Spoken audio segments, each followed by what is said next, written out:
ओम पूर्णमदः पूर्णमिदं पूर्णात् पूर्णमुदच्यते पूर्णस्य पूर्णमादाय पूर्णमेवावशिष्यते। ओम शांति शांति शांति। नमस्कार मित्रों। तो मित्रों, हम बृहदारण्यक उपनिषद के प्रथम अध्याय के दूसरे ब्राह्मण का पाठ कर रहे थे और आज के वीडियो में हम इस दूसरे ब्राह्मण के तीसरे मंत्र का पाठ आरंभ करेंगे। मुझे नहीं लगता है कि हम इस पूर्ण मंत्र को इस वीडियो में समझ पाएंगे, पर चलिए देखते हैं कितना हम इस मंत्र का पाठ आज कर पाते हैं। तो जो तीसरा मंत्र है वह कहता है स त्रिधात्मानम व्यकुरुत, अर्थात उसने तीन प्रकार से स्वयं को कर लिया। आदित्यम तृतीयम, अर्थात आदित्य को तीसरा भाग, वायुम तृतीयम, अर्थात वायु को तीसरा भाग, स एष प्राणस्त्रेधा विहितः, अर्थात यह प्राण तीन प्रकार से विहित है। तस्य प्राची दिक् शिरः, अर्थात उसका सर पूर्व दिशा है। असो च इर्मौ, अर्थात वह और वह हाथ हैं। अथास्य प्रतीचि दिक् पूचम, अर्थात अब उसकी पूंछ पश्चिम दिशा है। असौ च सक्ध्यो, अर्थात वह और वह जांघें। दक्षिणा च उदीची च पार्श्वे, अर्थात दक्षिण और उत्तर पक्ष हैं। द्योः पृष्ठम, अर्थात द्यो पीठ है। अंतरिक्षम उदरम, अर्थात अंतरिक्ष पेट। इयम उरह, अर्थात यह छाती है। तो आज मुझे लगता है कि हम इतना ही है जो कि समझ पाएंगे। तो यहाँ पर बताया जा रहा है कि उसने, अर्थात क्या है यहाँ पे, अश्वमेध जो है उसको बताया गया पहले ही, राइट। पहला जो ब्राह्मण था उसमें अश्वमेध के बारे में बताया गया है। तो एक बार से आप अश्व के ही विषय में ही यहाँ पे समझ सकते हैं कि अश्व ने जो है स्वयं को तीन प्रकार से कर लिया। तो वो जो तीन प्रकार यहाँ पे बताए वह यहाँ पर हमको केवल दो ही बताए हैं, और तीसरा जो है वो पृथ्वी, जो कि पिछले मंत्र में बताया गया। तो एक तो बताया कि आदित्य, तो बोला कि आदित्य जो है वो तीसरा भाग हो गया, वायु जो है वह तीसरा भाग हो गया, और जो तीसरा अन्य भाग है वो हम पिछले मंत्र में समझ चुके हैं कि वह था पृथ्वी। तो तीन भागों में उसने स्वयं को कर लिया, आदित्य, वायु और पृथ्वी। तो प्राण जो है इस प्रकार से विहित है कि ऐसे ही है वास्तव में वो, तो ये बोला गया है। तो अब इसको हम कैसे समझें? तो यहाँ पे आगे जो है फिर और भी बताया गया है कि वह जो है उसका सर जो है पूर्व दिशा में। तो जैसे पहले ब्राह्मण ने बोला था कि उषा ही जो है वह अश्वमेध का सिर है, तो क्योंकि पूर्व से ही जो है सूर्य उदय होता है, तो वह ही जो है वह प्राण का सिर है। वहीं से प्राण का प्रवेश होता है। जो प्राण जब प्रवेश करेगा तो सिर से ही प्रवेश करेगा, तो वहीं से प्रवेश करता है। और फिर जो है उसके जो दो अंतर दिशाएँ हैं, अर्थात आप कह सकते हैं कि उत्तर पूर्व और दक्षिण पूर्व जो है वह उसके हाथ हो गए। और फिर जो पश्चिम दिशा है उसको बताया कि वह उसकी पूंछ है, और जो उत्तर पश्चिम है और जो पूर्व पश्चिम है वह उसकी जांघें हैं। और फिर जो दक्षिण और उत्तर है वह उसके पक्ष हैं।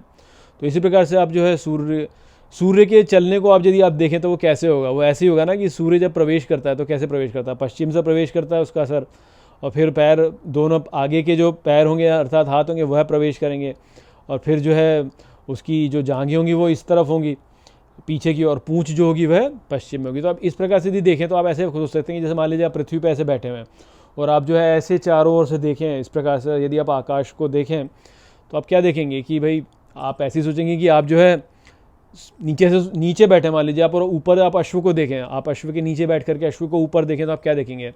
तो आप ये देखेंगे कि इधर पश्चिम है और पूर्व है, और जो है पूर्व वाली जो दिशा होगी वहाँ पे सर हो गया, जो पश्चिम वाली दिशा होगी वहाँ पे जो है वहाँ पे पूंछ हो गई, और पैर जो हो गए वो ऐसे दिशाएं होगी, और पक्ष उत्तर दक्षिण हो गए। आप ऐसे देखेंगे ना उसको, तो ऐसे चित्र आपको जो है आपको देखने को मिल जाएंगे। यदि आप सुमेरीय सभ्यता में देखें, सुमेरी सभ्यता की जो सील जो आप देखेंगे वहाँ पे जो है उनमें आप देखें तो आप ऐसे देखेंगे कि ऐसे जो है कूदता हुआ एक अश्व आपको दिखेगा, नीचे तो बैल है और ऊपर से जो है अश्व उसके ऊपर से छलांग लगा रहा है। ऐसे आपको सील्स देखने को मिल जाएंगी। तो वो ही बात है जो कि यहाँ पे बताई जा रही है कि प्राणी है ना वो, और उसको 3 भागों में कर लिया। तो 3 भागों में कैसे कर लिया कि आप पृथ्वी पर बैठे हैं, आप पृथ्वी पर बैठे हैं, तो पृथ्वी निचला भाग हो गया, ऊपर वायुमंडल है वो दूसरा भाग हो गया, और फिर ऊपर और ऊपर जो है वह सूर्य है, तो वह तीसरा भाग हो गया। तो इस प्रकार से 3 भाग हो गए उसको। तो आप अपने इस संपूर्ण विश्व को यदि आप देखें तो आप उसको जो है इस प्रकार से समझ सकते हैं। तो ये संपूर्ण अस्तित्व, संपूर्ण विश्व को दर्शाया यहाँ पे जा रहा है कि आप यदि पृथ्वी पर बैठे हैं तो आप पृथ्वी पर हैं, और फिर जो है ऊपर वायुमंडल है, और वायुमंडल के ऊपर जो है आदित्य का स्थान हो गया जो कि सूर्य है। तो 3 भागों में हो गया ना। जैसे पुरुष सूक्त में बोला गया कि पृथ्वी पैर हैं, और पेट जो है वह वायुमंडल बोला गया है, और फिर ऊपर बोला गया। या जैसे आप गीता में भी देखिए, जब जब जब अपना विराट स्वरूप जो है वह जब भगवान ने दिखाया तो अर्जुन क्या बोलते हैं कि नभ स्पर्शम दीप्तम, कि मुझे ऐसा दिख रहा है कि आप नभ को स्पर्श कर रहे हैं, और मैं पृथ्वी पर बैठा हूँ। क्यों? क्योंकि वह तो वो तो पार्थ है ना, अर्जुन पार्थ हैं, और अर्जुन फिर कहाँ बैठे हैं? तो पृथ्वी पर बैठे हैं, पृथ्वी पर बैठे हैं, और वो नभ तक देख रहे हैं उनको, नभ तक ऊपर तक देख रहे हैं उनको। तो क्या देख रहे हैं? वो तो ऐसे ही देख रहे हैं ना, पैर जो होंगे वो तो उनकी पृथ्वी पर ही होंगे, और फिर ऊपर वाला भाग जो वायुमंडल वाले भाग में उनका जो बीच वाला भाग का शरीर होगा वो होगा, और फिर जो ऊपर वाला भाग होगा जो उनका सर है वो उनको ऊपर दिखाई देगा, वह आदित्य वाला भाग हो गया। तो इस प्रकार से 3 भागों में कर लिया।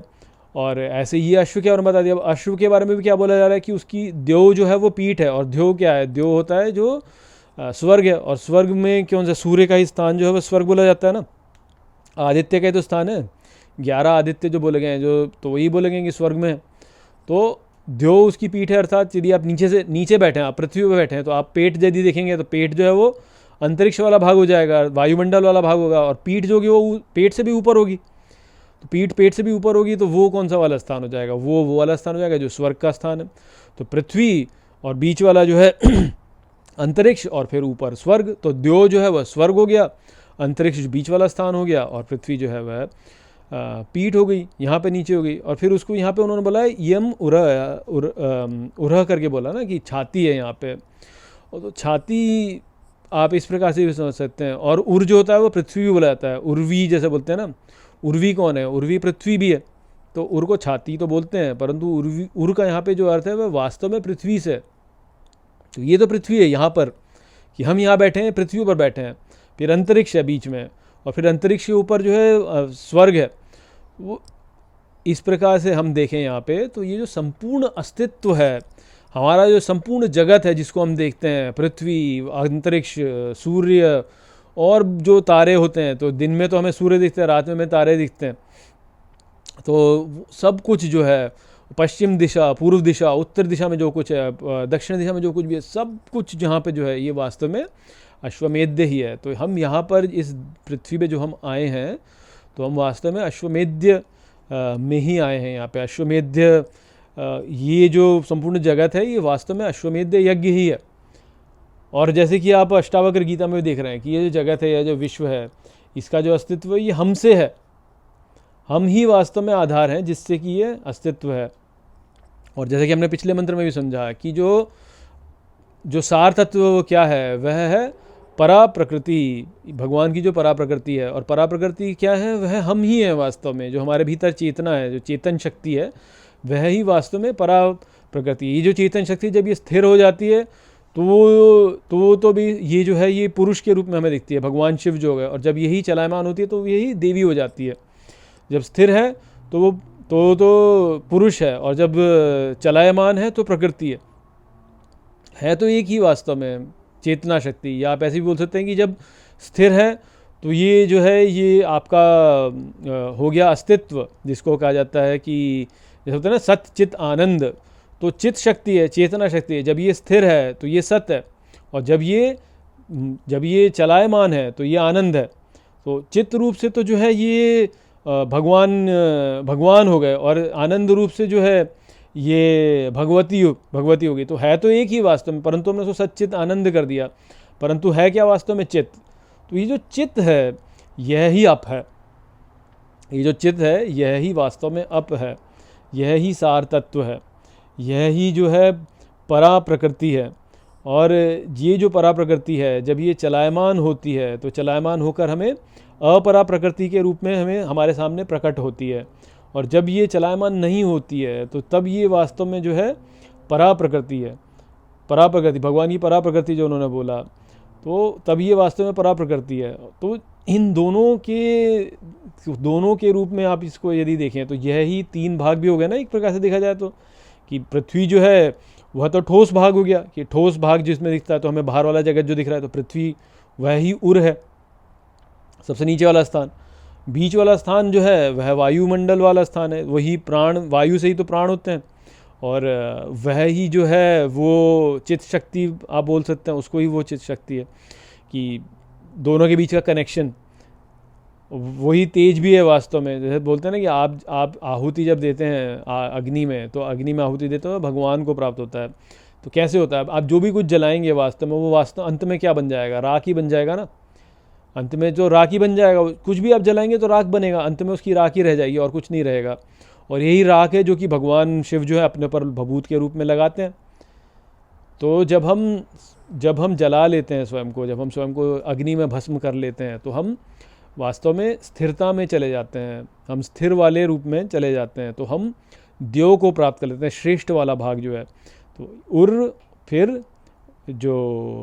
उर फिर अंतरिक्ष और फिर देव। उर जो है वह है पृथ्वी वाला भाग, ठोस भाग, बाहरी संसार।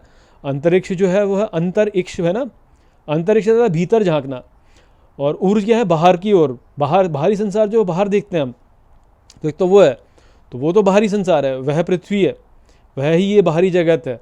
फिर हम जब अंदर देखते हैं, अपने भीतर देखते हैं, तो अंतरिक्ष है, तब हम तेज को से जुड़ते हैं वास्तव में, तब क्योंकि हमारा अंदर वाला जो हमारे अंदर वाला जो भाव है, जो हमारे अंदर का जो चिदाकाश जो है वह वास्तव में तेज है। तो जैसे कहते हैं ना कि देवताओं का जो शरीर है वो तेज से बना है, तो क्या हो वो कि देवता से हम बाहर ऐसे नहीं दिख सकते। जब हम स्वप्न देखते हैं तब कई बार देवता हमारे लिए प्रकट होते हैं, हमारे अंदर प्रकट हो जाते हैं कई बार। वो सपने में बहुत सारे भगवान हमें दिखते हैं ना कई बार, तो क्या हुआ, भगवान जो है वो तेज के द्वारा वहाँ प्रकट हो रहे हैं, तेज रूप से देवता जो है वहाँ प्रकट हो रहे हैं। तो अंतरिक्ष अर्थात भीतर देखना, तो एक अंतरिक्ष तो वो है, और एक अंतरिक्ष ये हम बाहर जो बोलते हैं। तो बाहर का तो केवल एक रूपक के रूप में, वास्तव में क्या है कि हम जब अपने भीतर देखते हैं तो वह अंतरिक्ष है। तो अपने भीतर देखा, और जब हम अपने भीतर देखते हैं और अपने भीतर से जो हम समझने का प्रयास करते हैं, तब हम जो है अपने वास्तविक स्वरूप को जान पाते हैं, जो कि स्थिर है। वही तीसरा है जो कि आदित्य का स्थान बोला गया है, जिसको द्यो बोला गया है, जो स्वर्ग है, जहाँ पे कोई परिवर्तन नहीं होता है, वो वैसा का वैसा ही है। जैसे सूर्य आप देखें, सूर्य की जो चमक है, जो सूर्य का प्रकाश है, वह वैसा का वैसा ही है। पृथ्वी घूम जाती है, इस कारण से सूर्य का प्रकाश जो होता है वो हमें रात्रि के समय नहीं दिखता। तो हम सूर्य से जब विमुख हो जाते हैं तो हम अंधकार में चले जाते हैं, परंतु जब सूर्य के सम्मुख हो जाते हैं तो पुनः प्रकाश हो जाता है। परंतु सूर्य में तो सदा प्रकाश ही है ना, वहाँ अंधकार है ही नहीं। तो अंधकार क्यों हो जाता है, क्योंकि सूर्य नहीं रहता, सूर्य की ओर नहीं देखते, इस कारण से अंधकार हो जाता है। तो वो भी हमको यहाँ पे समझना है कि जो वो वाला स्थान है, तीसरा स्थान जो है सब सर्वोच्च वाला स्थान, वहाँ पर कभी कुछ होता नहीं है, वहाँ पे तो प्रकाश ही प्रकाश है। पृथ्वी पे अंधकार है, क्यों, क्योंकि पृथ्वी घूम जाती है, तो हम घूम जाते हैं, विमुख हो जाते हैं हम, इस कारण से अंधकार में चले जाते हैं। परंतु जो प्रकाश है वो तो है ही है, वो तो सदा ही है वास्तव में। तो उस प्रकार से इसको यहाँ पे हमको समझना है कि ये अश्वमेध जो है, ये अश्वमेध वैसे तो बताया गया। अब आप देख लीजिए कि लोगों के, यानी जो मीडिया में जो ज्ञान का स्तर है वो कहाँ तक है, बेसिकली वहाँ क्या आपको बताया जाता है। बस वहाँ तो यही दिखाता है अश्वमेध कि किसी ने जो है घोड़ा भेजा अपना, और जो है उससे लड़ाई की, इतना ही दिखाते हैं, उससे ज़्यादा तो नहीं दिखाते उसमें, क्योंकि बात को समझते ही नहीं। वास्तव में ये संपूर्ण सृष्टि ही वास्तव में अश्वमेध है, ये संपूर्ण सृष्टि ही वास्तव में अश्वमेध है। हमारा अस्तित्व ही वास्तव में अश्वमेध है। इस जगत में जो हम आए अश्वमेध ही है। इसका सिर जो है वह पूर्व दिशा में है, क्योंकि वहाँ पे ही जो है वहाँ से सूर्य उगता है, वहाँ पे उसका सिर है। पश्चिम दिशा में इसकी पूँछ है, और उसके पैर जो है ये अंतर दिशा हैं, और उत्तर दक्षिण जो है उसके पक्ष हैं वास्तव में। तो आप एक पक्ष को पकड़ेंगे तो उत्तर में ऊपर की ओर चले, अपने आप को ऊपर उठाएंगे, दूसरे पक्ष की ओर जाएंगे तो अपने आप को नीचे लेकर के जाएंगे। तो ये सारी भाषाएं एक दूसरे के साथ में इतनी अच्छे से गुंधी हुई हैं, और ये सभी जो जो रूपक हैं, ये सभी जो भी हमारे लिए हैं, ये बहुत ही अच्छे से यहाँ पे हमारे लिए बताए गए हैं। इसलिए कुरान में अल्लाह बार बार क्या कहता है कि ये सब दीज आर साइंस, ये सब जो ये संकेत हैं, जो मुझे पाना चाहता है उनके लिए ये संपूर्ण सृष्टि एक संकेत है वास्तव में। तो वो जो संकेत है, ये सब हमारे लिए संकेत ही तो हैं वास्तव में, और क्या है, सब संकेत हैं। और भाषा में वही वाली बात है कि भाषा को ऐसे छोटा मोटा मत समझिए आप। उत्तर दिशा दक्षिण दिशा क्या है, पूर्व दिशा पश्चिम दिशा क्या है, ये सब जहाँ से आ रहे हैं वो बहुत ही पहुँची हुई चीज़ है जिससे ये सब कुछ आ रहा है, ये भाषा में जो भी कुछ हम लोग यहाँ पर समझते हैं। तो वो बात थी यहाँ पर। अब मुझे लगता है कि मैंने काफ़ी समय ले लिया है, और अब इसका जो छोटा सा शेष भाग है वो मैं आपको कल के वीडियो में जो है आपको समझाऊंगा कि वो क्या है। तो चलिए अभी तो इस वीडियो को यहीं पे समाप्त करते हैं, और शेष जो यहाँ पे ये मंत्र है उसका अर्थ मैं आपको अगले वीडियो में समझाऊंगा। नमस्ते।